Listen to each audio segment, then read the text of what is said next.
How's it going, everyone? My name's Andrew Niemann, more formally known as Nemo, and I work at Firewire Surfboards, and these are my summer essentials.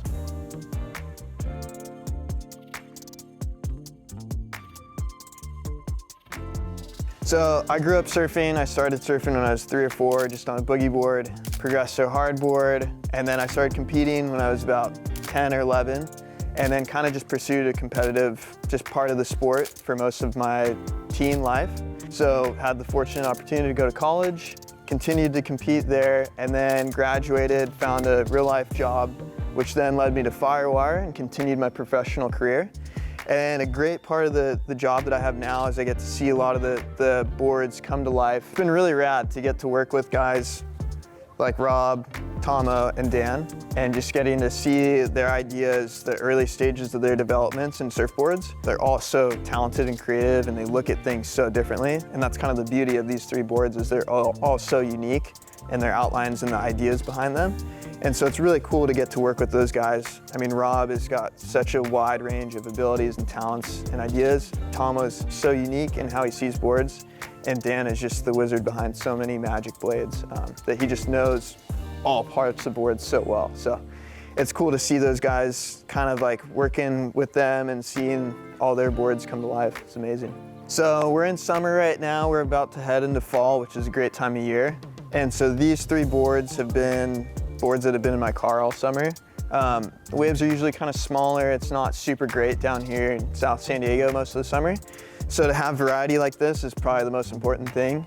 All right, so the first board I'm going to talk about right now is the Dominator Pro here, which, as I said earlier, it's kind of been my go-to for a lot of just fun days around home. And growing up competing, I was very used to a normal shortboard.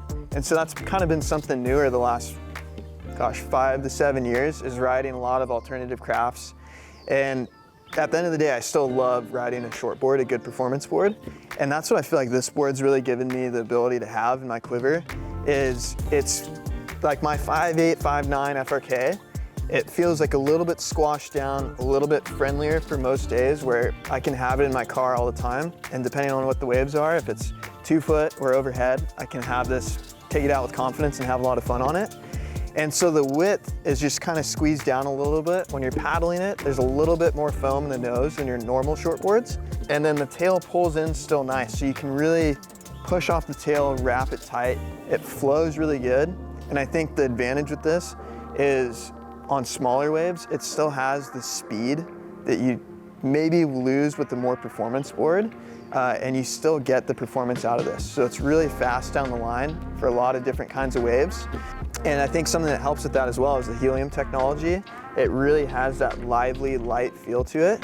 And so it makes it really easy to perform with. I've ridden it mainly as a thruster just because that's honestly felt the best when I go out. I haven't had that need to like switch it up as much. But I mean, this board, like as far as big wraps, top to bottom surfing, off the lip, the tail release is really nice. And I think that has to do with kind of the hip that Dan put into this. It just pulls that tail in a little bit more, so you have that control. And it just keeps the width kind of through the nose, which makes it that user-friendly for smaller waves. And so another thing on this too, it's got this single to double out the tail, which I just typically like in a lot of my performance boards. It just adds a nice speed and rail-to-rail feel, which these rails are, Dan does such a good job with. They're nice, thinned out, kind of tapered rail that just feel really good and allow, I feel like, your rail to engage on big wraps and kind of in the water. I've been typically riding with the Velox fins, which I grew up riding rake fins my whole life. And so that's kind of just the natural transition, is keep that thing the same. So I've really enjoyed the Velox fin, and I put it really in all my performance boards, unless it's a specific twin or 2+1. All right, so the next board that we have here is the Machadocado. And so this has just been such a fun board to have. It's been so faithful every day that I ride it. And so I just really enjoy, like, when you pick it up, it just is so just wide, fun. You can just feel like you just want to go out and have a lot of fun on it. And so I think it's a board that I love to just pick up when the waves are small, go down the beach, the waves look pretty average, or just even like a little bit punchy fun, and you just kind of want to be able to go fast down the line, tight wraps, little snaps, and it just flows like just so fast. And so something I really like about this that I talk to people about is it's got this kind of double out the tail, and something I like that Rob does, which he did on, I believe it was the Go Fish, the Two Fish, the Seaside, is just thins out this tail in the back, which I feel like it just adds that speed, it adds that maneuverability, because if you look at this, it's a pretty wide, kind of chunky outline, but with that thinned out tail, it helps you kind of get that speed that you'd want. And the other part with this, which I'm a huge advocate for, is the 2+1. I love the speed that you get with a twin in general, but then sometimes you can lose a little bit of hold. So being someone who grew up riding a thruster, having kind of the best of both worlds has been really fun, where you have the twin fin speed with a 2+1 and then the hold of a trailer.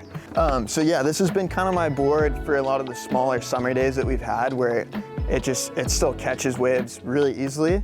And then kind of when you get up, if it's a softer wave, it allows you to just kind of stay in the pocket, go to the next section, you go really fast down the line.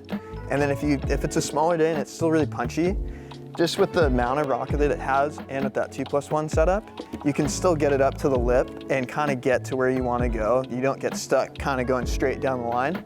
So it's got that little subtle flip in the nose, tiny touch in the tail, but it's just enough to kind of get you up into the lip and do snaps. And with the 2+1, it just has a nice release when you want to let the tail go. For me, it's my ideal groveler, and for a pretty wide range of conditions. And if you want to ride it a little bit bigger waves, it still holds really good. Yeah, so this has been kind of like, for a lot of the guys I work with, this has been kind of our go-to groveler that we love to use, especially during summer when it's smaller and we just want to have fun. Kind of similar, like the Dom Pro has been the go-to in-office performance board for, you know, being in Southern California, especially in summer. That's kind of the ideal one that you want to have. So between a performance and a groveler, these would have you covered.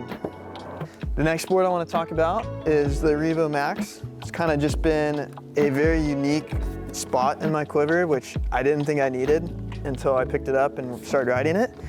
And so this is one, we had it kind of in development, and it was a cool looking board, and we had some early good feedback from it. And it wasn't until I picked it up and felt it, I was like, ooh man, I think I need to get this in my quiver. I feel like the rail profile on this is similar to what Tomo has done a lot, and that is just with the straight outline. He has a lot more foam distributed, and the rails just taper out really nicely. And so you still have a lot of foam, even with the kind of more thinned out rails. You have a lot of foam that feels really good to paddle with. So this is more foam than I typically ride, and it falls into that kind of mid-length category. And so it adds a little bit more foam, but with that rail profile, I'm able to kind of engage the rail in the water, have a lot of fun, and it doesn't feel as clunky or mid-length feel, kind of for how some mid-lengths ride. This one has that kind of hybrid in between for me personally.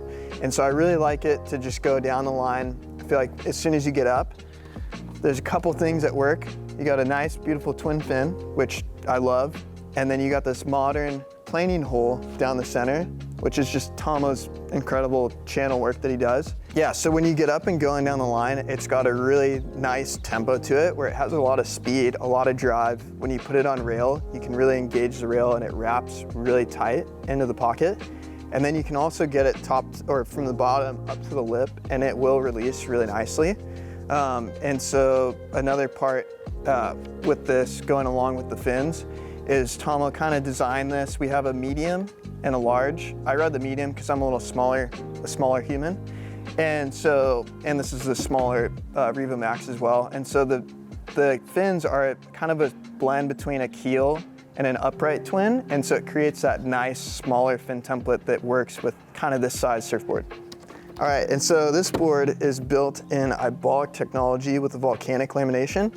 And so the I-Bolic technology, it has an I-beam stringer, high density foam down the middle, and then on the rails it has another high density foam. And so that kind of creates a slightly different flex pattern than you see with the Helium, and it adds a touch more weight. And then it is finished with Volcanic lamination, which is a sustainable and also very durable version of carbon. And so this combination, I feel like with what I was saying, with the way that it planes down the line, that it holds on rail, I think it just adds a really nice feel to it, where you don't necessarily need as light like a Helium on this board. With kind of that extra, the flex characteristics and the weight, it feels really good with the board. And the durability is pretty cool too. Like I've been riding this board probably 6 to 8 months, and you can't really see any footwells on this. You can see where my toes are happily sliding around on the wax. And I even lost it in the rocks a couple weeks ago. And I only got a little crack, which I need to fix still. So overall, I mean, I've had no issues with this technology and I love it. And it's been really, really strong for me. So these are boards that are gonna stay in my quiver in my car. So we got the Machadocado is gonna continue to be my board for the waist high and lower, maybe even some chest high days, depending on the conditions. Got the Revo Max, which is gonna be super fun as we get into the fall.